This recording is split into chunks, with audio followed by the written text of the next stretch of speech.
आज नायगाव येथील प्राध्यापक डॉक्टर शंकर गड्डमोर सर यांच्याकडे आपण मुलाखतीसाठी आलेलो आहोत.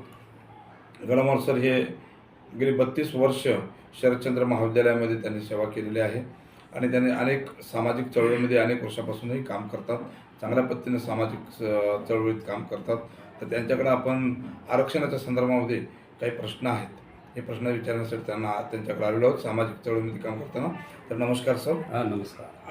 संविधानानुसार अनुसूचित जाती व जमाती यांना आरक्षण असताना अबकड वर्गीकरणाची गरज काय? संविधानानुसार अनुसूचित जाती व जमातींना आरक्षण देण्यात आलेलं आहे, परंतु त्या आरक्षणाचा लाभ त्या संवर्गातील सर्वच जातींना न मिळाल्यामुळे आज त्यांना आपणालाही मिळालं पाहिजे ही जाणीव झाल्यामुळे अबकड करणं गरजेचं आहे. अबकड वर्गीकरण झाल्यास याचा फायदा कोणाकोणाला होणार आहे? अबकड जर वर्गीकरण झालं तर त्याचा फायदा जे या 59 जाती आहेत, या 59 जातींना सर्वांना त्याचा फायदा होईल. लोकसंख्येनुसार जर वर्गीकरण करण्यात आलं तर त्या लोकसंख्येनुसार ज्यांची जेवढी संख्या आहे तेवढ्या प्रमाणामध्ये, तेवढ्या टक्केवारीमध्ये त्या संपूर्ण जातींना त्याचा बेनिफिट मिळू शकेल असं मला वाटते. मला फायदा अबकड वर्गीकरणाला जो विरोध होत आहे त्याची सत्यता काय आहे? मुळामध्ये हा खरा प्रश्न चर्चेला जाणं गरजेचं आहे. कारण भारताला स्वातंत्र्य मिळाल्यानंतर काही विशिष्ट जातींनाच, अनुसूचित जाती असो की अनुसूचित जमाती असो, त्यातील काही मोजक्याच जातींना त्याचा बेनिफिट झालेला आहे. आणि अनुसूचित जाती आणि अनुसूचित जमातीचं जर वर्गीकरण झालं तर ज्यांनी आजपर्यंत बेनिफिट घेत होत्या त्यांना याचा झळ बसणार आहे किंवा पर्सेंटेज कमी मिळणार आहे, म्हणून त्यांचा विरोध होत असल्याचं आपल्याला दिसून येते.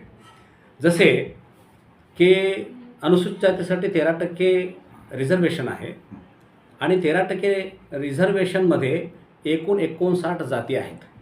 ह्या 59 जातीपैकी महार आणि बौद्ध यांना अधिकचा वाटा मिळालेला आहे हे मात्र निश्चित आहे.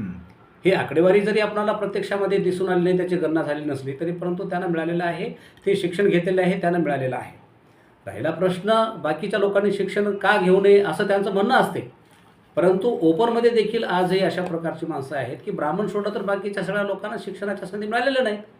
म्हणून अनेक वर्षापासून त्यांनी शिक्षण शिकलं आणि ब्राह्मणांना त्याचा बेनिफिट झाला. तशाच पद्धतीनं महार आणि बौद्ध यांना देखील शिक्षणाची संधी लवकर मिळालेली आहे, म्हणून त्यांचा बेनिफिट झाला. म्हणून बाकीच्यांना मिळू नये का असा प्रश्नही निर्माण होऊ शकतो. म्हणून आज ह्या लोकांना जे काही संधी मिळालेली आहे, जे शिक्षण मिळालेलं आहे, त्या शिक्षणाचा बेनिफिट भविष्यामध्ये होण्याच्या दृष्टिकोनातून रिझर्वेशनचं म्हणजेच आरक्षणाचं वर्गीकरण होणं हे अत्यंत गरजेचं आहे. 1961च्या लोकसंख्येच्या जनगणनेनुसार जसं आपण सांगलात की त्याचं कसं नेमकं जनगणनाच्या हिशोबानं महार आणि मातंग याच्यातील तफावत कशी आहे?